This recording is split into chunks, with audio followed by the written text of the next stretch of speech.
prick of a finger. Chapter 3. In the morning the boy woke early and decided it was best to leave as soon as possible. He sat up from the couch they had given him to sleep on, and then he folded the blankets nicely. Slipping on his boots, he made his way to the door that led outside. "Leaving already, Turner?" a voice came from the darkness. He glanced over his shoulder to see Zalilia stepping out of the shadows. "How did you know my name?" "I'm an elf. My husband and I have lived long. Sure, we might be here living a simple life for around 15 years, but that doesn't mean I don't remember who you are or what the Hamilton crest looks like." "So we've met?" Turner asked. She nodded carefully, "And I know much about your betrothed as well. Princess Beauty, they call her, is it?" "Yeah." His eyes went to the floor. "I wish I knew more." "I also wish that you didn't fall in love with Paige so suddenly," she said with a smile and hidden laugh. "Don't worry about that. She and the princess are alike in many ways, perhaps it's because they share the same birth month." "I believe the princess' birthday is today, isn't it?" "I think you already know the answer," Turner said. "I should be going before anyone else wakes up, otherwise I might not be able to bring myself to leave." Zalilia said nothing else as she walked into the other room, letting Turner walk out of the door. Little did he know, Paige had heard him closing the door. She quickly threw on a purple day dress, then hurried after him. She found him in the small stables where his Pegasus rested during the night. He was rearranging his things saddled on the Pegasus.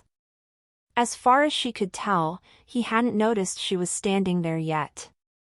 "So I'll never get your real name?" she asked. Turner faced her. He came forward, taking a deep breath. "You shouldn't have come out here, especially in something that brings out your eyes." "I thought you weren't a man of flattery," she chuckled. "I'm not." He bit his lip, then said rather bashfully, "It's Turner." "Wait, as in Prince Turner? The second Prince of Hamilton?" He nodded. "Ah, so the girl you're getting married to must be a princess. I guess that makes sense as to why you're giving her a dagger. She's probably threatened all the time, which is why her parents keep her inside." "A dagger would be a good investment," Paige joked, though she should have bowed once she realized who he was. Then completely out of nowhere, Turner pulled out the jeweled dagger and placed it in her hands. Before she could say anything, he mounted his Pegasus, using a set of stairs Peter had built for Tori. Instead of shouting at him, she ran up the small steps. At the last second, just as the Pegasus left the ground, she hopped on. She almost fell off, but she steadied herself by grasping onto Turner's cape. Turner tried ordering his Pegasus back down, but the creature continued on its merry way. His eyes went to Paige as her hair fluttered in the wind. She held out the dagger to him while her other hand still clung to the green fabric. "Why did you give this to me? It was supposed to be for your bride, not me. Just take it as a thank you gift or a birthday gift. My family gave the princess her tiara a long time ago anyway when they put this marriage together. I'll just remind her of that and pick some roses or something." "That's stupid. You can't just give a princess roses, pig head."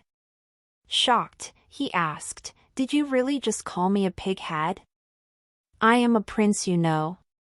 "Yes, but that's not the point. You came up here to find her a gift, and you stole from a troll to get it. I'm not letting you give me something worth the price of my house. For heaven's sake, it's probably worth more than me." Turner reached his limit and spat. "Don't you say that. I'd much rather be with you than the ugly princess." Paige's jaw dropped. She wasn't expecting him to get mad at her and then tell her he wanted to be with her over the princess. Only yesterday, he seemed to hate all girls. What had that fall off the cliff done to him? Maybe he was hit in the head. Turner, processing what he said, looked away and whispered, "Now I've done it." He sighed and stated clearly, "Just keep it, all right?" When she didn't answer, he worried his shouting had upset her. Then he felt her wrap her arms around him while her head rested on his back. He stiffened and slowly relaxed. All he knew was that he didn't want her to let go. He wanted to take off into the sunrise and forget his responsibilities. For all of his life, he was told the princess was his one and only, so he avoided starting any relationships. Yet, the day he was supposed to present himself to the princess, gliding in the sky with another girl.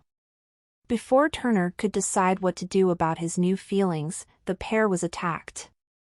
With Paige out in the open on a Pegasus decorated with Hamilton's crest, it was easy for Fashion's eyes and ears to locate her. Fashion's attendants came swiftly and wasted no time in capturing the girl who matched Princess Briar Rose's description. Feeling Paige be snatched away from Turner, he screamed out her name. When he looked to see what had taken her, there was a red dragon with beady flame-like eyes carrying her away. She was clutched in its claws, but having the dagger in her hands, she unsheathed it and stabbed the dragon's foot. It let go of her, and she started to plummet through the clouds. Turner charged his Pegasus after her. Once they got closer, he held out his hands and caught her. Thankfully, the dagger didn't harm either of them during the movement. She quickly put the dagger back in its sheath and inside her long working boots as Turner steered away from the roaring dragon. "Have you ever outran a dragon before?" Paige shouted, looking back at the dragon while hugging Turner's waist.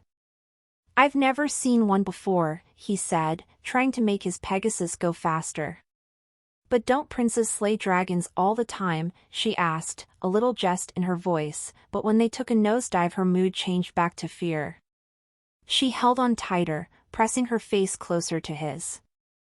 Above their heads, billowing flames fanned out.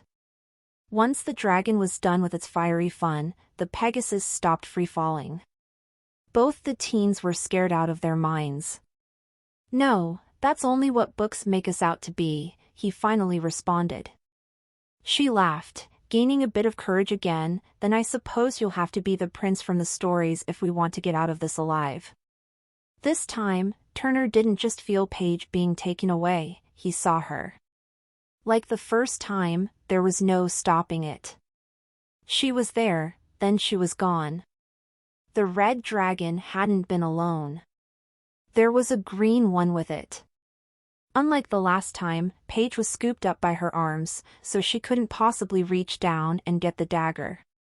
And there was no way Turner could keep up or try and defeat the two dragons without any backup. He did follow after them regardless, so he would know where they took her. The dragons reached Dragon's Perch, which was an island where the Dragon Lord lived. No one knew who the current Dragon Lord was since there hadn't been a need for them.